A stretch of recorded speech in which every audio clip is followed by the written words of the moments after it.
நீதிபதி ஜி.ஆர். சுவாமிநாதன் விவகாரம் இந்தியாவினுடைய நாடாளுமன்றம் வரை எதிரொலித்திருக்கிறது. அமித்ஷா அவர்களில் தொடங்கி பலரும் அதை மிக கடுமையாக விமர்சிக்க தொடங்கி இருக்கிறார்கள். எப்படி நீங்க ஒரு நீதிபதியினுடைய பதவியை பறிக்க தீர்மானம் கொண்டு வரீங்க, உங்களுக்கு ஆதரவா தீர்ப்பு கொடுக்கலாம், நீங்க இதை செய்வீங்களா அப்படின்னு எல்லாம் பெரிய அளவுக்கான வாத பிரதிவாதம், அரசியல் ரீதியிலான விமர்சனங்கள் என்று நாடாளுமன்றத்தில் அது வேறு வடிவத்தை எடுத்திருக்கிறது. ஜி.ஆர். சுவாமிநாதன் அவர்களுக்கு எதிரான இம்பீச்மெண்ட் மோஷன் விவகாரம் இது ஒரு பக்கம் இருக்கும்போது கண்டெம்ட் எடுத்திருக்கிறார் ஜி.ஆர். சுவாமிநாதன் அவர்கள். அதில் தமிழ்நாட்டினுடைய தலைமைச் செயலாளர் ஆஜராகணும் அப்படின்னு சொல்லியிருக்கிறார். இந்த சூழலில் உச்சநீதிமன்றம் ஒரு மிக முக்கியமான தீர்ப்பை வழங்கி இருக்கிறது. அந்த தீர்ப்பு என்பது நீதிபதிகள் தங்களுக்கு எதிரான கருத்துக்களை ஒடுக்குவதற்கு கண்டெம்ட் ஆயுதமா பயன்படுத்தக்கூடாது என உச்சநீதிமன்றம் ஒரு உயர்நீதிமன்றம் கொடுத்த தீர்ப்பையே ரத்து செய்திருக்கிறது அப்படின்னு தான் நம்ம பார்க்க வேண்டியிருக்கிறது. என்ன நடந்தது ஜி.ஆர். சுவாமிநாதன் அவர்களுடைய விவகாரத்தில், அந்த தீர்ப்பு எப்படி பொருந்து போகிறது, உச்சநீதிமன்றத்தினுடைய 2 நீதிபதிகள் கண்டெம்ட் குறித்து சொன்னது என்ன என்பதை விரிவாக அலசுகிறது இந்த தமிழ் குரலின் எக்ஸ்க்ளூசிவ் செய்தி தொகுப்பு. நீதிமன்ற அவமதிப்பு வழக்கு. ஜி.ஆர். சுவாமிநாதன் அவர்கள் சென்னை உயர்நீதிமன்றத்தினுடைய மதுரை கிளை தனி நீதிபதி. அவர் பார்த்தீங்க அப்படின்னா, நான் என்னுடைய உத்தரவை நீங்கள் மதிக்கவில்லை அப்படின்ட்டு கண்டெம்ட் எடுத்திருக்கிறார். கண்டெம்ட் எது? திருப்பரங்குன்றத்தில் மலை உச்சியில் அங்கே இருக்கக்கூடிய 1899ஆம் ஆண்டினுடைய அரசாங்க பதிவேட்டின்படி அங்கு அரசாங்கம் நட்டு வைத்த சர்வே கல்லின் மீது தீபமேற்ற வேண்டும் என்று ஜி.ஆர்.எஸ். அவர்கள் கொடுத்த தீர்ப்பு. அதை நீங்கள் அவாய்ட் பண்ணல அப்படின்னா 6:05க்கெல்லாம் நான் கண்டெம்ட் எடுப்பேன் அப்படின்னு சொல்லி 6 மணிக்கு ஏற்ற சொன்னால் ஏற்றலை அப்படின்னு அவர் சொல்லியிருக்கிறார். நீங்கள் அடிப்படையில் கண்டெம்ட் எடுப்பதற்கு உங்களுக்கு 1 மாத காலம் வரைக்கும் 30 நாட்கள் டைம் கொடுத்துட்டு கண்டெம்ட் எடுக்கிறதுலாம் ப்ரொசீஜரெல்லாம் இருக்குது. பட் அதை அவர் அவாய்ட் பண்ணல. அவர் இமீடியட்டாக நான் எக்ஸிக்யூட் பண்ண என்னுடைய அத்தாரிட்டி அப்படின்னு நினச்சிருந்திருக்கலாம். அது அவருக்கு அது சரியானதாக அவர் பார்த்துருந்துருக்கலாம். இந்த சூழலில் எடுத்துட்டு நீங்கள் பாருங்கள், திருப்பரங்குன்றம் டெம்பிள் லாம்ப்ரோ பேரன் பெஞ்ச் ரிப்போர்ட் ஆயிருக்கு. மெட்ராஸ் வச்சு நோட்டீஸ் பேட்டன் and defying orders summon state officials. நம்முடைய தமிழ்நாட்டினுடைய தலைமைச் செயலாளர் உட்பட பலரையும் ஆஜராகணும் அப்படின்ட்டு Tamil Nadu chief secretary, additional ADGP law and order Chennai இவங்க வீடியோ கான்ஃபரன்ஸில் டிசம்பர் 17ஆம் தேதி இன்னும் 6 நாட்களில் ஆஜராக வேண்டும் அப்படின்னு உத்தரவையும் கொடுத்திருக்கிறார் திரு ஜி.ஆர். சுவாமிநாதன் அவர்கள். இப்போ இதில் என்ன அப்படின்னா, அவர் கண்டெம்ட் எடுத்து இந்த கண்டெம்ட்டை ஹேண்டில் பண்ணுகிறார். இந்த இடத்துல நம்ம இதை அப்படியே வச்சுட்டு, ஏன்னா அமித்ஷா அவர்கள் பார்த்தீங்கன்னா உங்களுக்கு ஆதரவாக தீர்ப்பு கொடுக்கவில்லை என்பதற்காக நீதிபதி பதவியே பறிக்க பார்க்கிறீர்கள் அப்படின்னு அவர் ஃபேக்சுவலி மிஸ்லீடிங் ஸ்டேட்மெண்ட்டை நாடாளுமன்றத்தில் பேசியிருக்கிறார். நம்ம அதை அப்படியே அதனுடைய பொலிட்டிக்கல் ராமிஃபிகேஷன்ஸை ஓரம் வைப்போம், லீகலான ஆஸ்பெக்ட்ஸ்குள்ளே இப்போ உள்ள வரலாம்.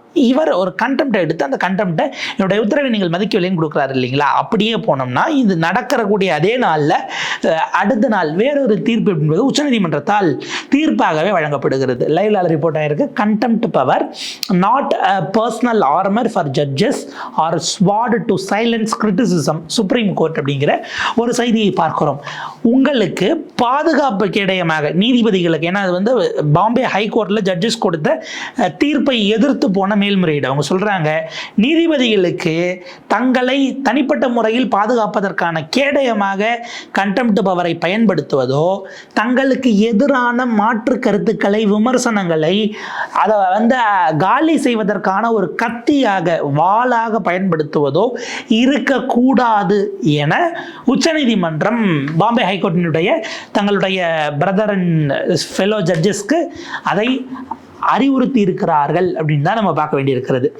உச்சநீதிமன்றம் எந்த வழக்கில் சொன்னாங்க, அப்படி என்ன விமர்சனம் வைக்கப்பட்டது அப்படின்னா, ஒரு கல்லூரி மாணவி, அந்த கல்லூரி மாணவி ஒரு கடுமையான துண்டறிக்கையை கொடுக்குறாங்க, துண்டு பிரசுரம் வழங்குகிறார்கள். அந்த துண்டு பிரசுரமில் நீதித்துறை குறித்த விமர்சனம் தான் அது. என்னன்னா, இந்த இந்தியா முழுக்க இருக்கக்கூடிய தெருநாய்கள் அந்த விவகாரம் இருக்கு இல்லைங்களா, தெருநாய்களுடைய கருத்தடை செய்ய வேண்டும் அப்படிங்கிற அந்த டிபேட் பெரிய அளவுக்கு போயிட்டு இருந்த போது நீதிமன்றம் பல்வேறு விதமான தீர்ப்பை கொடுத்தது. முதல்ல ஐ திங்க் 2 ஜட்ஜ் பெஞ்ச் ஒரு இதை கொடுத்தாங்க ரூலிங்க.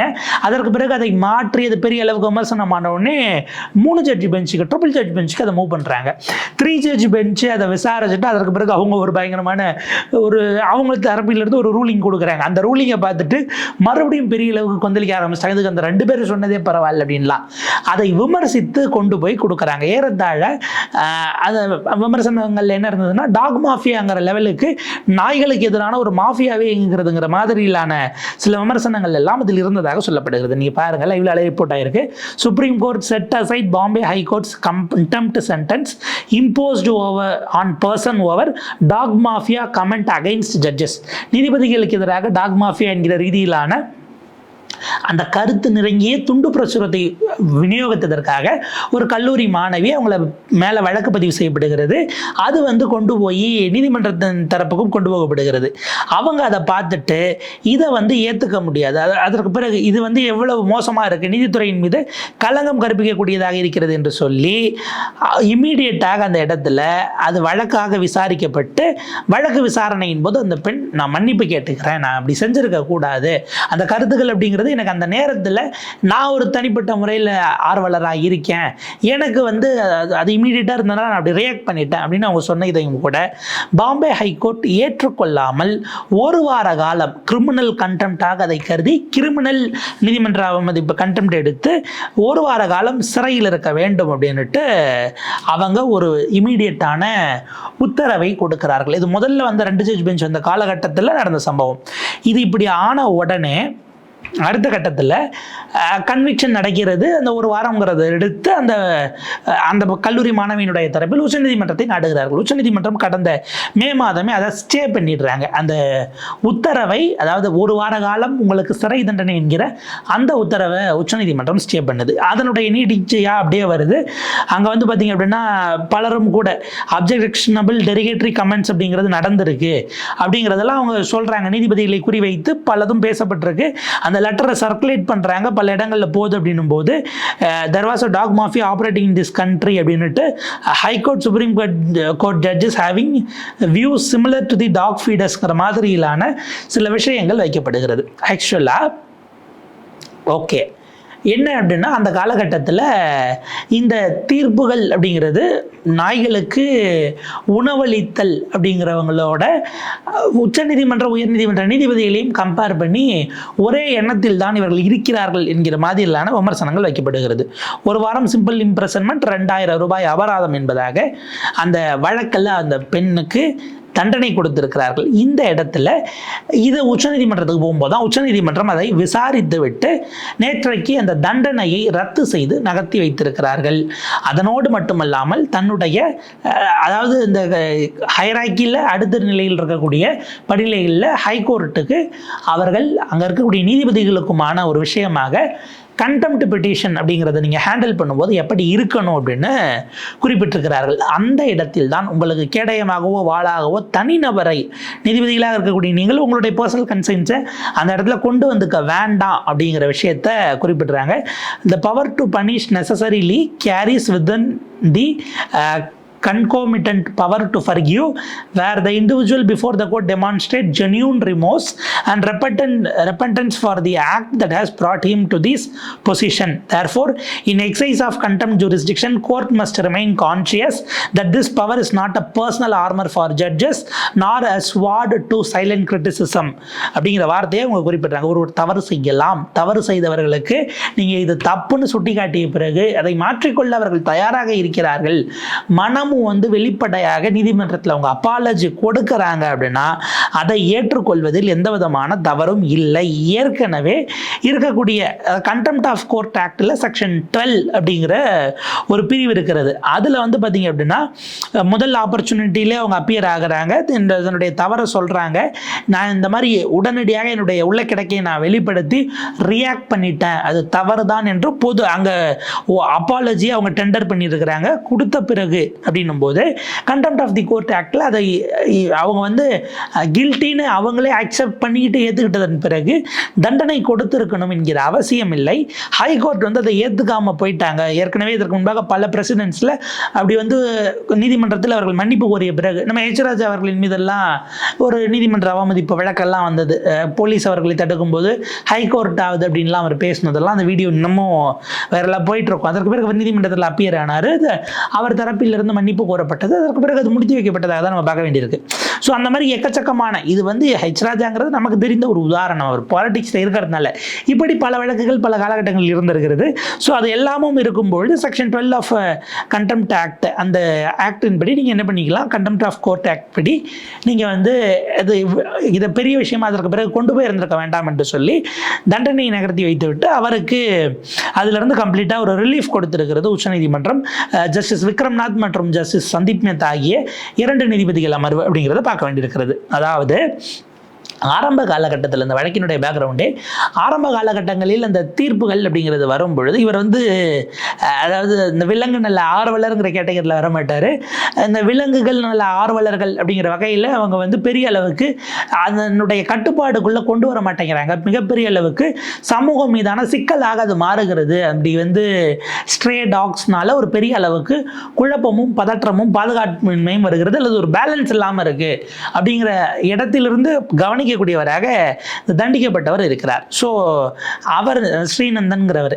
அப்போ அப்படியான விஷயங்கள்ங்கிறது ஒரு பக்கம் போகுது. இந்த இடத்துல நம்ம இந்த ஓவரால் இந்த கேஸ் முடிச்சிருக்கு அப்படின்னா நீதிபதிகள் அங்கே சொல்ல வரக்கூடியதனுடைய ஜஸ்ட் என்னன்னா, உங்களுடைய கண்டெம்ட் நீதிமன்ற அவமதிப்பு என்கிறதை நீங்கள் எடுக்கும் பொழுது அந்த இடத்தில் தனிப்பட்ட விஷயங்களாக அதை நீங்கள் வைத்து பார்க்கக்கூடாது. நீதிமன்றம் அபைடிங் பை த லா என்கிற இடத்திலிருந்து நீங்கள் அதை பார்க்க வேண்டும் அப்படிங்கிற ஒரு பாயிண்ட் தராங்க. இப்போ திரு ஜி.ஆர். சுவாமிநாதன் அவர்கள் சென்னை உயர் நீதிமன்றத்தினுடைய தனி நீதிபதி ஜஸ்டிஸ் ஜி.ஆர். சுவாமிநாதன் அவர்களுடைய இதுக்கு வந்தோம்னா அவர் ஒரு உதாரணத்தை நேற்றைக்கு பேசியிருக்கிறார். இந்த உதாரணம் மத ரீதியிலான உதாரணமாக இருக்கிறது அப்படின்னு அது மற்றும் ஒரு சர்ச்சைக்குரிய விவாத பொருளாக மாறி இருக்கிறது. என்ன நடந்திருக்கு, அவர் அப்படி என்ன சொன்னார்? பாரன் பெஞ்சில் அதை படமாகவும் அது கார்டாகவும் போட்டிருக்கிறாங்க. I am not here to throw up my hands and helplessly cry. நான் இங்கே இருந்து என்னுடைய கைகளை மேலே நீட்டி ஹெல்ப்லெஸ்லி என்னால் இதுக்கு மேலே ஒன்றும் பண்ண முடியாதுங்கிற நிலையில் நான் வந்து வானத்தை பார்த்து கூக்குரலிட்டு, ஓ father forgive them for they do not know what they are doing. பரம மண்டலத்தில் இருக்கும் பிதாவே இவர்களை மன்னியுங்கள், இவர்கள் தாங்கள் செய்வது இன்னதென அறியாமல் செய்கிறார்கள் அப்படின்னு சொல்றதுக்காக நான் இங்கே இல்லை அப்படின்னு தன்னுடைய கண்டெம்ட் தொடர்பான ப்ரொசீடிங்ஸில் அவர் பதிவு செய்திருக்கிறார். இது யார் சொன்னது? சிலுவையில் அறையப்பட்ட நிலையில் இயேசுநாதர் சொன்னதாக நம்பப்படுகிற வாசகங்கள் இது. இவர்கள் தாங்கள் செய்யும் பிழை இன்னதென அறியாமல் செய்கிறார்கள், இவரை மன்னியும் அப்படிங்கிற அந்த ஸ்டேட்மெண்ட். இப்போ நம்ம ரொம்ப சிம்பிளாக கேட்டால் இதில் வந்து அவர் ஒரு உதாரணத்தை கோட் பண்ணியிருக்கிறார். கடந்த காலத்தில் சினிமா படத்தினுடைய சீன்ஸு டைலாக்ஸ் எல்லாம் கோட் பண்ணியும் கூட அவர் தீர்ப்பு கொடுத்துருக்கிறார். உதாரணத்துக்கு இந்த கல்யாண அகதிகள்னு ஒரு படம் நினைக்கிறேன், விசு பாலச்சந்தர் இந்த மாதிரியான சில படங்கள் எல்லாம் அவருக்கு அது ரொம்ப பிடித்த ஒரு ஜானராக இருந்திருக்கலாம் எக்ஸ்ப்ளோரேஷனில். ஸோ அதெல்லாம் அவர் கோட் பண்ணி இந்த கல்யாண அகதிகளில் மதம் மாற்றி கல்யாணம் பண்ணிட்டு அதனால் எவ்வளோ பிரச்சனைகளை அவர் எதிர்கொண்டால் தெரியுமா அப்படிங்கிறதெல்லாம் கோட் பண்ணி ஒரு வழக்கில் தீர்ப்பு கொடுத்துருக்கிறாரு. ஸோ இந்த இடத்துல இந்த உதாரணங்கள் நம்ம என்ன கேட்குறோம், ஹிந்து மதத்தினுடைய தர்மங்கள் அப்படின்னு நம்ம பேசக்கூடிய தர்மங்களில் இதே ஜிஆர்எஸ் அவர்கள் வேற ஒரு இதில் பேசியிருக்கிறாரு. இவ்வளவு ஆண்டுகளாக இருக்கக்கூடியதை ஒரு நீதிபதி தீர்ப்பு கொடுத்துட்டார் என்பதற்காக மாற்றிக்கொள்ள முடியுமா அப்படின்னு கேட்குறாரு. அதை தான் இன்னைக்கு பேசுகிறவங்களும் கேட்டுக்கிட்டு இருக்கிறாங்க. 200 வருஷமாக அங்கே இந்த தூணுக்கு அங்கே தீபத்தூண் தனியாக இருக்குது, இது சர்வே கல், இங்கே நாங்கள் ஏற்றினதே இல்லை. 200 வருஷமாக இருக்கிறத இப்போ வந்து ஒரு நீதிபதி தீர்ப்பு கொடுத்துட்டார மாற்றிட முடியுமா? அவருக்கே ஏற்கனவே அங்கே 2 நீதிபதிகள் இருக்காங்களே, நீங்கள் எப்படி இப்படி சொல்ல முடியும் என்கிற கேள்வியை எழுப்புகிறார்கள். நம்ம இப்போ அதுக்குள்ளே போக வேண்டாம். ஹிந்து மதத்தினுடைய தர்மம்னு நம்ம பேசுகிறோம்ல, இதில் கர்மான்னு ஒரு கான்செப்ட் இருக்கா இல்லையா? அந்த கர்மாங்கிற கான்செப்ட் அடிப்படையில் தனிப்பட்ட முறையில் நீ பகையை சுமந்து கொள்ளாதே, அதனுடைய தாத்பரியம் என்ன அப்படின்னா அது இன்டர்பிரிட்டேஷன் தான். பல குருமார்கள் ஞானிகள் பல நிலைகளில் வந்திருக்கிறாங்க, பல விதமான இன்டர்பிரிட்டேஷன் கொடுத்துருக்குறாங்க. பலரும் சொல்லக்கூடியது மன்னிச்சிரு, மறக்காத. அடிப்படையில் கர்மான்னு ஒன்று இருக்குது, அவன் செய்த முன்வினை பயன்னு ஒன்று இருக்குது. அந்த முன்வினை பயன் அவனுடைய ஆயுட்காலத்தில் அல்லது சிலதெல்லாம் பூர்வ ஜென்மத்தில் பண்ண பாவம் விரட்டிட்டு வரணும்லாம் இருக்குது. அதனால் அவன் இப்போ தப்பிச்சாலும் இந்த பிறவியிலும் அல்லது 7 பிறவிக்கும் தொடர்ந்து வரக்கூடிய பாவமாகவோ அவன் செய்த வினை பயனை அவன் அனுபவிப்பான். நீ தனிப்பட்ட முறையில் உன் மனதில் கோபத்தையும் குரோதத்தையும் வெறுப்பையும் வன்மத்தையும் வளர்த்து கொள்ளாதே, மன்னித்து விடு, மன்னிக்கக்கூடிய மனசை வளர்த்துக்கோ அப்படின்னு ஹிந்து மதத்தில் குருமார்களாக போற்றப்படக்கூடிய பலரும் பிரசங்கங்களை செய்திருக்கிறார்களா இல்லையா? அது ஒரு ப்ரீச்சிங்காக இருக்கிறதா இல்லையா? இதிலிருந்து ஒரு உதாரணத்தை கூட ஜி.ஆர். சுவாமிநாதன் அவர்கள் சொல்லியிருக்கலாமே. இந்த இந்த யோகி, இந்த ஞானி இப்படியான ஒரு கருத்தை சொல்லியிருக்கிறார். பட் அவரை மாதிரி நான் இருக்க முடியாது, நான் இந்த இடத்துல சட்டத்தை அமல்படுத்த வர்றேன்னு கையறு நிலையில் வானத்தை பார்த்து கையை கூப்பி கூக்குரலிடுவதற்கு நான் இங்கு வரவில்லை என்று சொல்வது அப்படிங்கிறது அது அவருடைய பயசா அப்படிங்கிற கேள்வியையும் பொலிட்டிக்கலி எழுப்புகிறார்கள். உள்நோக்கத்தோடு அவர் செஞ்சாருங்கிறது நம்முடைய கருத்து அல்ல. ஆனால் ஒரு பெர்ஸ்பெக்டிவ் இருக்கும் இல்லை, நம்முடைய சர்க்கம்ஸ்டன்சஸ்ல இருந்து தான் வளர்ந்து வந்திருப்போம், நம்முடைய பார்வை அப்படித்தான் இருக்கும். இல்லை என்றால் இடபிள்யூஎஸ் தொடர்பான வழக்கில் எத்தனை பேர் அந்த இடத்துல பிரதிநிதிகளாக இந்தியாவினுடைய டெமோகிராஃபி ஆஃப் இந்தியன் பாப்புலேஷனில் இருக்கக்கூடிய கேஸ்ட் குரூப்ஸினுடைய ரெப்ரசன்டேஷன் எவ்வளோ பேர் உச்சநீதிமன்றத்தில் இருக்கிறார்கள். இன்னைக்கு ராம்தாஸ் அத்வாலே அவர்கள் மத்திய அமைச்சர் லோக்சபாவில் நேற்றைக்கு கொடுத்திருக்கிறார். இந்தியாவில் நியமிக்கப்பட்ட நீதிபதியில் ஏறத்தாழ 75% வரைக்கும் ஓப்பன் காம்படிஷன், அதாவது ஆதிக்க சாதியினர், உயர் சாதியினர், அந்த கேட்டகரியில் உயர் சாதியினருங்கிறது இல்லை, அவங்களுடைய இந்த சோ கால்டு ஃபார்வர்ட் கம்யூனிட்டி அவங்க இடபிள்யூஎஸ்லையும் கவர் ஆவாங்க. அந்த இது பார்த்தீங்கன்னா, அதாவது மாதம் 8 வருஷத்துக்கு 8 லட்சம் அவங்க சம்பாதிக்கலாம், இப்போ கோடி கணக்கான ரூபாய் கொடுத்து ப்ரைவேட்டில் மெடிக்கல் சீட்டும் படிக்கலாம். ஆனால் அவர்கள் ஏழைகள் அப்படிங்கிற கேட்டகரியில் அங்கே ரெப்ரசன்டேஷன் இல்லாததுனால தான் அது அலோவ் பண்ணப்பட்டதுங்கிற கேள்வி எல்லாம் இருக்கிறது. அப்போ இப்படியான விஷயங்கள் வரும்போது இது விவாத பொருளாக இன்றைக்கு நாடாளுமன்றம் வரை போயிருக்கிறது. பட் இந்த கண்டெம்ட் தொடர்பான ப்ரொசீடிங்ஸ்க்கு எதிரான வழக்கு உச்சநீதிமன்றத்தில் இருக்கிறது. அந்த எஸ்எல்பி லிஸ்ட் ஆகுமானே தெரியலங்கிறது தான் ஒரு சூழலாக இருக்கிறது. இந்த ஒரு வாரத்துக்குள்ள அதை லிஸ்ட் பண்ண முடியுதா, உச்சநீதிமன்றம் அதை எப்படி பார்க்க போகிறது? ஏன்னா மெரிட்ஸ் ஆஃப் த கேஸ்க்குள்ள போகாம சிஐஎஸ்எஃப் அனுப்பி அது சரியா தவறாங்கிறதாகத்தான் அது போகுங்கிற சூழல் எல்லாம் உருவாகி இருக்கிறது. ஸோ இதனுடைய ஃபர்தர் ராமிஃபிகேஷன்ஸ் எப்படி போகுது, உச்சநீதிமன்றம் இப்போது கொடுத்திருக்கக்கூடிய கண்டெம்ட் தொடர்பான கருத்து என்பது இந்த வழக்கில் இம்பாக்ட் ஆகுதாங்கிறதெல்லாம் நம்ம பொறுத்திருந்து தான் பார்க்கணும். அப்படி வரும்போது கூடுதலாக வேறொரு காணொலியில் நம்ம சந்திக்கலாம். இணைந்திருங்கள் தமிழ் குரலோடு.